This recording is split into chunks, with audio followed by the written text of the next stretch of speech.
അക്കാഡമിയിലേക്ക് എല്ലാവർക്കും ഒരിക്കൽ കൂടി സ്വാഗതം. Civil excise officer, woman civil excise officer പരീക്ഷ ഇന്ന് കഴിഞ്ഞല്ലേ. അപ്പോൾ അതിനുവേണ്ടി പരീക്ഷ എഴുതിയ ധാരാളം ഉദ്യോഗാർത്ഥികൾ എന്നെ വിളിക്കുകയുണ്ടായി. അപ്പോൾ അവരെല്ലാവരും ചോദിച്ചു ഇന്നത്തെ പരീക്ഷയുടെ കട്ട് ഓഫ് മാർക്ക് എങ്ങനെയാണ് വരുന്നത്. കുറേ അധികം NCA നോട്ടിഫിക്കേഷനും അതുപോലെ തന്നെ NCA തസ്തികകളും അതുപോലെ തന്നെ ഡയറക്ട് റിക്രൂട്ട്മെന്റ് ഒക്കെ ഉണ്ടായിരുന്നു അല്ലെ. സിവിൽ എക്സൈസ് ഓഫീസറുടെ ഡയറക്ട് റിക്രൂട്ട്മെന്റും വുമൺ സിവിൽ എക്സൈസ് ഓഫീസറുടെ ഒക്കെ NCA തസ്തികകളിലൊക്കെ തന്നെ പരീക്ഷ പല ജില്ലകളിലായിട്ട് നടന്നു. അപ്പോൾ ഓരോ ജില്ലകളിലും വരുന്ന കട്ട് ഓഫ് മാർക്ക് വ്യത്യസ്തമായിരിക്കും. അപ്പോൾ അതിനെ സംബന്ധിച്ച് നമുക്ക് വളരെ വിശദമായിട്ട് തന്നെ ചർച്ച ചെയ്യേണ്ടതായിട്ടുണ്ട്. അപ്പോൾ നമ്മൾ ഇന്നത്തെ പരീക്ഷയെ സംബന്ധിച്ച് വിലയിരുത്തുകയാണെങ്കിൽ ഒരു മീഡിയം ലെവലെ പരീക്ഷയായിട്ട് വേണം പൊതുവെ ഉദ്യോഗാർത്ഥികളുടെ അഭിപ്രായത്തിൽ നിന്ന് നമുക്ക് മനസ്സിലാക്കാൻ സാധിച്ചത്.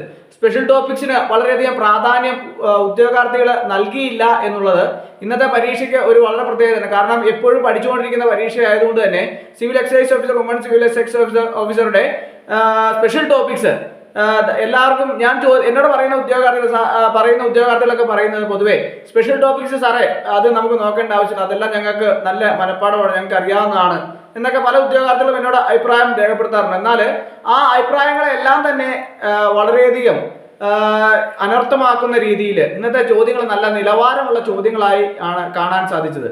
അപ്പോൾ അങ്ങനെ വരുമ്പോൾ ഇതിന്റെ കട്ട് ഓഫ് മാർക്കിനെ സംബന്ധിച്ച് വിലയിരുത്തുകയാണ്. ഓരോ ജില്ലയിലും വ്യത്യസ്തമായ കട്ട് ഓഫ് മാർക്കാണ്. നമ്മൾ പല ജില്ലകളുടെ എടുത്തു പറയേണ്ടി വരുമ്പോൾ ഒത്തിരിയധികം സമയമെടുക്കും. എന്നാലും ഞാൻ എല്ലാ ജില്ലകളും പറഞ്ഞില്ലെങ്കിലും പല ജില്ലകളിലുള്ള ഉദ്യോഗാർത്ഥികളും എന്നെ വിളിക്കും. അപ്പോൾ അവർ എല്ലാവർക്കും അതിൻ്റെതായ കട്ട് ഓഫ് മാർക്കിനെ സംബന്ധിച്ചും അതിൻ്റെ ഉദ്യോഗാർത്ഥികളുടെ എണ്ണത്തെക്കുറിച്ചൊക്കെ കൃത്യമായിട്ട് അറിയേണ്ടതായിട്ടുണ്ട്. അതുകൊണ്ടാണ് ഞാൻ വളരെ ചുരുക്കത്തിൽ മൊത്തത്തിൽ പരീക്ഷാ വിശകലനത്തെ സംബന്ധിച്ചൊക്കെ ഞാൻ പറയുന്നത്. അപ്പോൾ woman civil excise officer Idukki ജില്ലയിൽ 5706 പേരാണ് പരീക്ഷ എഴുതാൻ വേണ്ടിയിട്ട് കൺഫർമേഷൻ കൊടുത്തത്. അവിടുത്തെ കട്ട് ഓഫ് മാർക്ക് വരുമ്പോൾ ഒരു 40-45 ഇടയ്ക്കൊക്കെ കട്ട് ഓഫ് മാർക്ക് വരാനുള്ള സാധ്യതയാണ് ഏറെ. അതുപോലെ തന്നെ SC civil excise officer Kottayam 514 പേരാണ് പരീക്ഷ എഴുതുന്നത്. അവിടെയും കട്ട് ഓഫ് മാർക്ക് 45-46 ഒക്കെ രീതിയിൽ 45-46 ഇടയ്ക്കൊക്കെ കട്ട് ഓഫ് മാർക്ക് വരാനാണ് സാധ്യത. അതുപോലെ തന്നെ SC civil excise officer Kasaragod ജില്ല, അവിടെ 162 പേരാണ് കൺഫർമേഷൻ കൊടുത്ത് പരീക്ഷ എഴുതാൻ വേണ്ടി തയ്യാറെടുത്തത്. അവിടെയും കട്ട് ഓഫ് മാർക്ക് 40-45 ഇടയ്ക്കൊക്കെ വരാനാണ് സാധ്യത. അതുപോലെ തന്നെ പത്തനംതിട്ട ജില്ലയിൽ 1514 പേരാണ് കൺഫർമേഷൻ കൊടുത്ത് പരീക്ഷ എഴുതാൻ വേണ്ടിയിട്ട് തയ്യാറെടുത്തത്. അപ്പോൾ അവിടെ കട്ട് ഓഫ് മാർക്ക് 45-48 ഇടയ്ക്ക് വരാനുള്ള സാധ്യതയാണ് ഉള്ളത്. അതുപോലെ തന്നെ LCAI woman civil excise officer Thiruvananthapuram 1564 പേരാണ് കൺഫർമേഷൻ കൊടുത്ത് പരീക്ഷ എഴുതാൻ വേണ്ടിയിട്ട് തയ്യാറെടുത്തത്.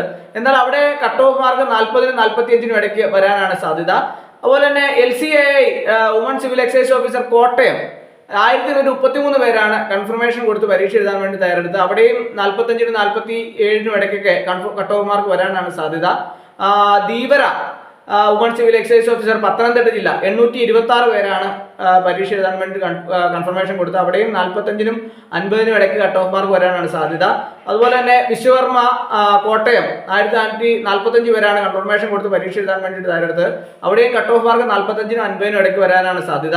കണ്ണൂർ ജില്ല എടുത്താൽ അവിടെയും 686 പേരാണ് കൺഫർമേഷൻ കൊടുത്ത് പരീക്ഷ എഴുതാൻ വേണ്ടിയിട്ട് തയ്യാറെടുത്തത്. അവിടെയും കട്ട് ഓഫ് മാർക്ക് 40-45 ഇടയ്ക്ക് വരാനാണ് സാധ്യത. അതുപോലെ മുസ്ലിം കാസർഗോഡ് ജില്ല, അവിടെ 4125 പേരാണ് കൺഫർമേഷൻ കൊടുത്ത് പരീക്ഷ എഴുതാൻ വേണ്ടിയിട്ട് തയ്യാറെടുത്തത്. അവിടെ കട്ട് ഓഫ് മാർക്ക് 45-50 ഇടയ്ക്ക് വരാനാണ് സാധ്യത. അപ്പോൾ ഇനി നമുക്ക് ആലപ്പുഴ ജില്ല എടുത്താൽ ആലപ്പുഴ ജില്ല 571 പേരാണ് കൺഫർമേഷൻ കൊടുത്ത് പരീക്ഷ എഴുതാൻ വേണ്ടിയിട്ട് തയ്യാറെടുത്തത്. അവിടെയും കട്ട് ഓഫ് മാർക്ക് 45-47 ഇടയ്ക്ക് വരാനാണ് സാധ്യത. കോഴിക്കോട് ജില്ലയിലെ 219 പേരാണ് കൺഫർമേഷൻ കൊടുത്തത്. അവിടെ കട്ട് ഓഫ് മാർക്ക് 40-45 ഇടയ്ക്ക് വരാനാണ് സാധ്യത.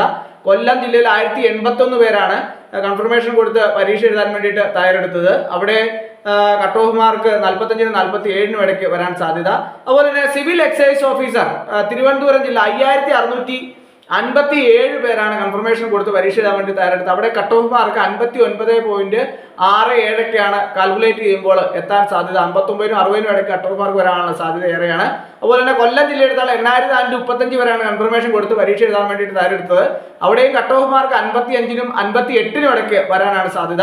പത്തനംതിട്ട ജില്ലയിൽ 5125 പേരാണ് കൺഫർമേഷൻ കൊടുത്ത് പരീക്ഷ എഴുതാൻ വേണ്ടിയിട്ട് തയ്യാറെടുത്തത്. അവിടെയും കട്ട് ഓഫ് മാർക്ക് 55-58 ഇടയ്ക്ക് വരാനാണ് സാധ്യത. ആലപ്പുഴ ജില്ലയിൽ 6336 പേരാണ് കൺഫർമേഷൻ കൊടുത്ത് പരീക്ഷ എഴുതാൻ വേണ്ടിയിട്ട് തയ്യാറെടുത്ത്. അവിടെയും കട്ട് ഓഫ് മാർക്ക് 55-നും 60-നും ഇടയ്ക്ക് വരാനാണ് സാധ്യത. കോട്ടയം 6187 പേരാണ് കൺഫർമേഷൻ കൊടുത്ത് പരീക്ഷ എഴുതാൻ വേണ്ടിയിട്ട് തയ്യാറെടുത്ത്. അവിടെയും കട്ട് ഓഫ് മാർക്ക് 50-നും 55-നും ഇടയ്ക്ക് വരാനാണ് സാധ്യത. ഇടുക്കി ജില്ലയിൽ 3539 പേരാണ് കൺഫർമേഷൻ 6539 പേരാണ് കൺഫർമേഷൻ കൊടുത്ത് പരീക്ഷ എഴുതാൻ വേണ്ടിയിട്ട് തയ്യാറെടുത്ത്. എന്നാൽ അവിടെയും കട്ട് ഓഫ് മാർക്ക് 50-നും 53-നും ഇടയ്ക്ക് വരാനാണ് സാധ്യത. എറണാകുളം ജില്ലയിൽ 9903 പേരാണ് പരീക്ഷ എഴുതാൻ വേണ്ടി കൺഫർമേഷൻ കൊടുത്തത്. അവിടെയും കട്ട് ഓഫ് മാർക്ക് 55-നും 60-നും ഇടയ്ക്ക് വരാനാണ് സാധ്യത. തൃശ്ശൂർ ജില്ലയിൽ 6303 പേരാണ് കൺഫർമേഷൻ കൊടുത്ത് പരീക്ഷ എഴുതാൻ വേണ്ടി തയ്യാറെടുത്ത്. അവിടെ 58-നും 60-നും ഇടയ്ക്ക് കട്ട് ഓഫ് മാർക്ക് വരാനാണ് സാധ്യത. അതുപോലെ തന്നെ പാലക്കാട് ജില്ല 9820 പേരാണ് കൺഫർമേഷൻ കൊടുത്ത് പരീക്ഷ എഴുതാൻ വേണ്ടി തയ്യാറെടുത്ത്. എന്നാൽ അവിടെ കട്ട് ഓഫ് മാർക്ക് 55-നും 58-നും ഇടയ്ക്ക് വരാനാണ് സാധ്യത. അതുപോലെ തന്നെ മലപ്പുറം ജില്ലയിൽ 8033 പേരാണ് കൺഫർമേഷൻ കൊടുത്ത് പരീക്ഷ എഴുതാൻ വേണ്ടിയിട്ട് തയ്യാറെടുത്ത്. അവിടെയും കട്ട് ഓഫ് മാർക്ക് 55-നും 60-നും ഇടയ്ക്കാണ് വരാൻ സാധ്യത. അതുപോലെ തന്നെ കോഴിക്കോട് ജില്ലയിൽ 9653 പേരാണ് കൺഫർമേഷൻ കൊടുത്ത് പരീക്ഷ എഴുതാൻ വേണ്ടിയിട്ട് തയ്യാറെടുത്ത്. എന്നാൽ അവിടെ കട്ട് ഓഫ് മാർക്ക് കുറച്ച് വ്യത്യാസമുണ്ട്. 58-നും 60-നും ഇടയ്ക്കൊക്കെ വരാനുള്ള സാധ്യതയാണ് ഏറെ. വയനാട് ജില്ലയിൽ 4567 പേരാണ് കൺഫർമേഷൻ കൊടുത്തത്. അപ്പോൾ അവിടെ 50-നും 55-നും ഇടയ്ക്ക് കട്ട് ഓഫ് മാർക്ക് വരാനാണ് സാധ്യത. കണ്ണൂർ ജില്ലയിൽ 6773 പേരാണ് കൺഫർമേഷൻ കൊടുത്തത്. അപ്പോൾ അവിടെയും കട്ട് ഓഫ് മാർക്ക് 55-നും 57-നും ഇടയ്ക്ക് വരാനാണ് സാധ്യത.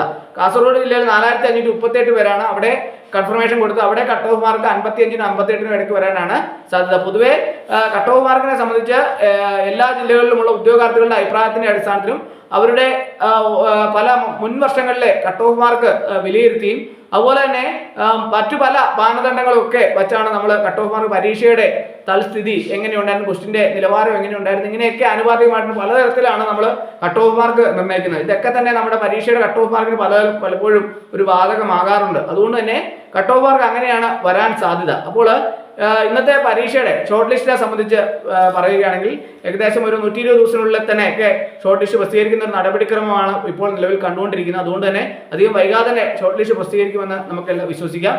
അപ്പോൾ ഇന്നത്തെ ക്ലാസ് എല്ലാവർക്കും ഇഷ്ടമായെന്ന് വിചാരിക്കുന്നു. ഒരിക്കൽ കൂടി എന്ന് പറഞ്ഞു നിർത്തട്ടെ. നന്ദി, നമസ്കാരം.